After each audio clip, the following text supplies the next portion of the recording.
Ladies and gentlemen, to present the Kennedy Award for Most Outstanding Television News Reporting, sponsored by Network 10, please welcome Miss Sandra Sully. Hello everyone, good evening of course, ladies and gentlemen. Tonight the Kennedy Award introduces a new award before we get to the one I was introduced for. We want to take a moment to tell you about a new award, and that is the Lifetime Achievement Award. I'm honoured to be joined on the stage tonight by two giants of crime reporting and to present the Lifetime Achievement Award. First, everyone, please welcome to the stage veteran Sydney TV, radio and print journo and author Norm Lipson.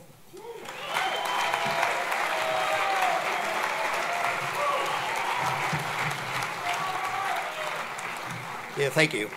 You know, when I began work at Sir Frank Packer's Daily Telegraph in 1965, the Park Street newsroom had one very long and well-worn table, shared by boisterous reporters madly bashing the keys on their Remington typewriters.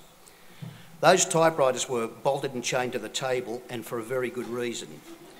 You see, Sir Frank discovered that the staff had been taking the typewriters to the pawn shop across the road whenever we ran out of beer money. We'd redeem them the next day with our expenses. One of the first reporters I met in those heady, hard-living days wouldn't just go on to become a household name, he'd go down in journalistic folklore. As a newspaper man, he was a pro, smelling and chasing a story like a bloodhound, or is that a newshound? One of his biggest scoops back in those days was the salacious yarn of a blonde bombshell called Sandra Hilda. She was caught hiding in the Admiral's cabin of the visiting American aircraft carrier, the USS Enterprise. It made world headlines and the reporter the envy of every male journo in town. He later went on to distinguish himself in television news. In fact, his fame was such that a well-known novelist used his name as the main character of her best-selling books and later blockbuster movies. He has bravely fought off serious illness, just like he fought off his professional opponents.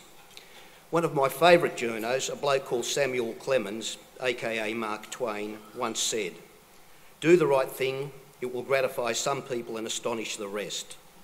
Well, this bloke always did the right thing. He's a dead-set legend. Have a look at this. Harry was one of the best, and he is a legend. Harry Potter is one of a kind. He's the sort of journalist, when he was out on the road, he would be remembered and respected by everyone he came into contact with, whether it be cops, crooks or lawyers.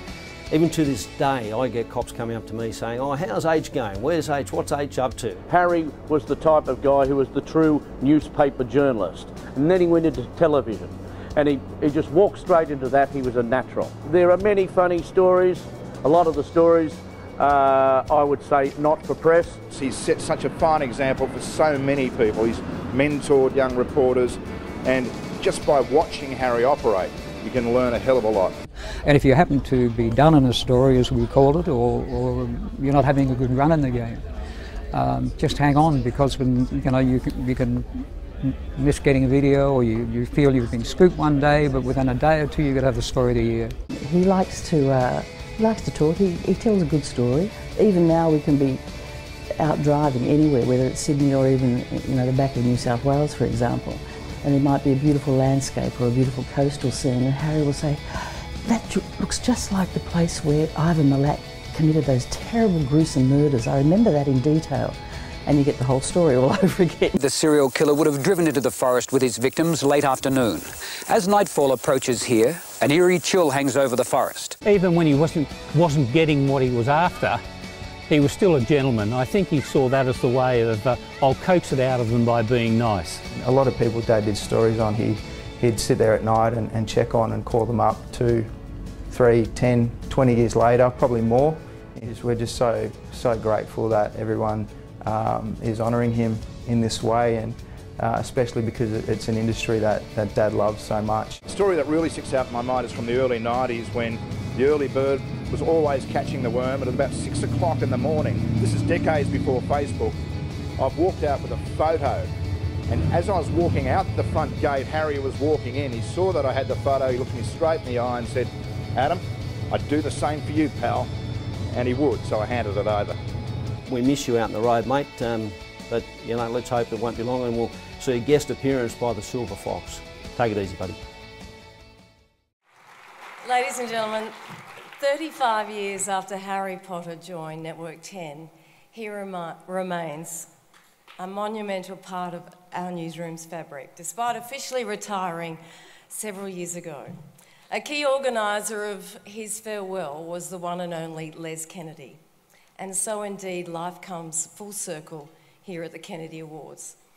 Les wanted Harry to be honoured as a tenacious reporter, a gentleman, a gentleman. His colleagues respected and loved, and indeed we do. Can I tell you that it is an enormous honour for everyone at Network 10 that this inaugural award is dedicated to our family, Harry Potter, his family.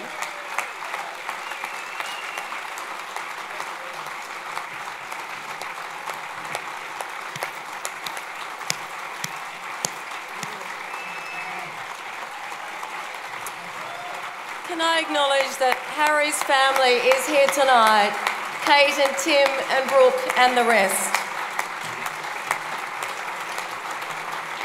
Mr. Harry Potter. Thank you, Sandra.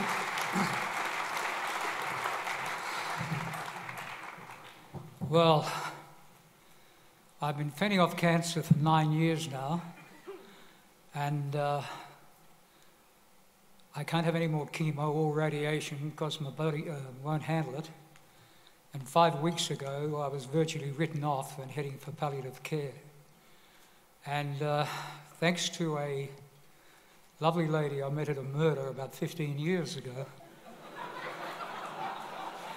who I made friends with and followed up because her soldier boyfriend was shot dead by a guy who was stalking her.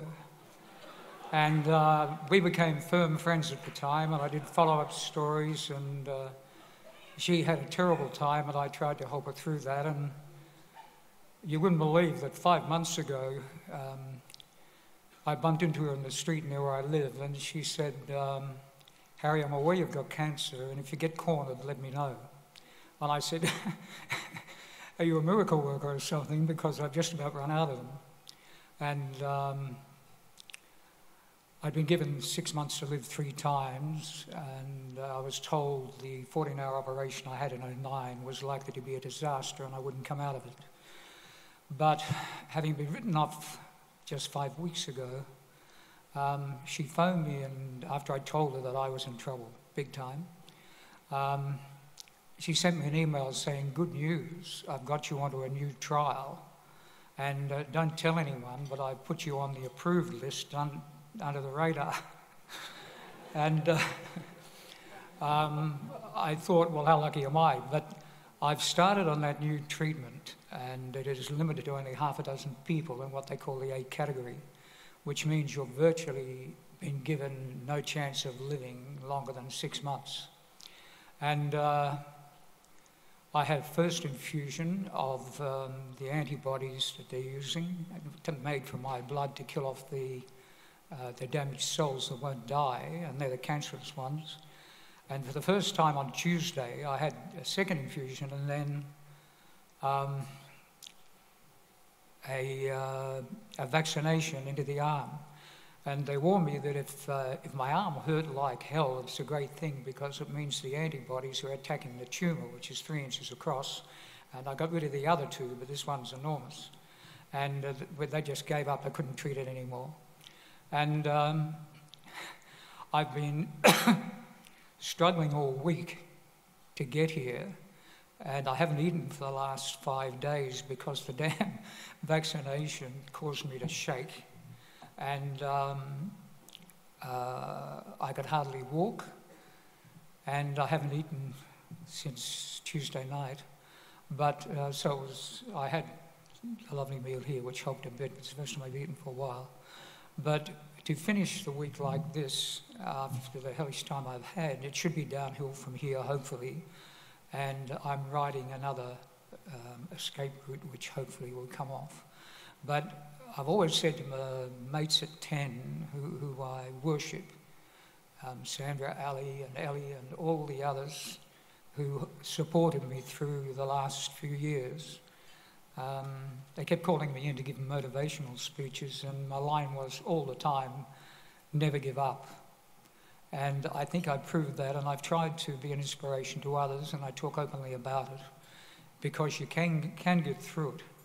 It knocks you about, but I must admit, with all the surgeries I've had, the pain control has been unbelievable. The nurses have been marvellous. I don't know how those people do that work every day, particularly in the cancer field. But after the week I've had, I can tell you this is absolutely marvellous. Thank you.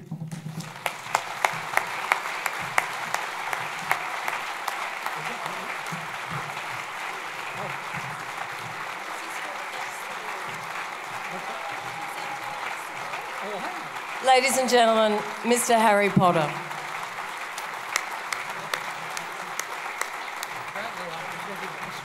Now, I would be honoured, Harry, if you could join me in announcing the nominees for the Outstanding News Reporting. And they are...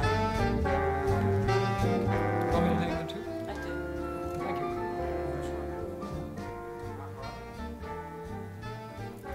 Sorry? When you're ready. Okay, thank you. This is a pleasure for me because I've been running around with some tremendous guys, and I reckon you won't find better crime reporters than we've had in the last few years. And have a look up there. Harry, they all pale into insignificance when it comes to you, buddy. You're going to hide a goal. Sorry, Simon, Adam, Robert. Okay, the Outstanding Television News Reporting Award goes to Simon Boda, 9 News. The police describe the conviction of collar bomber Paul Douglas Peters as the result of good old-fashioned police work. The judges said Simon Boda's story was indeed the product of good old-fashioned police reporting. Well, Pete, as you say, he's being held here in Parklea Prison tonight. Compelling, well-constructed and insightful, with fascinating, exclusive background footage. A classic piece of television news reporting.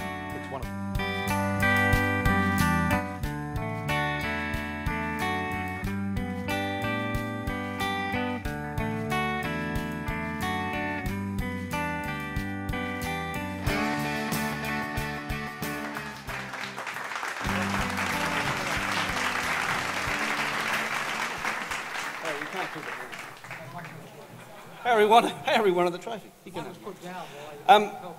We've all been told to be brief.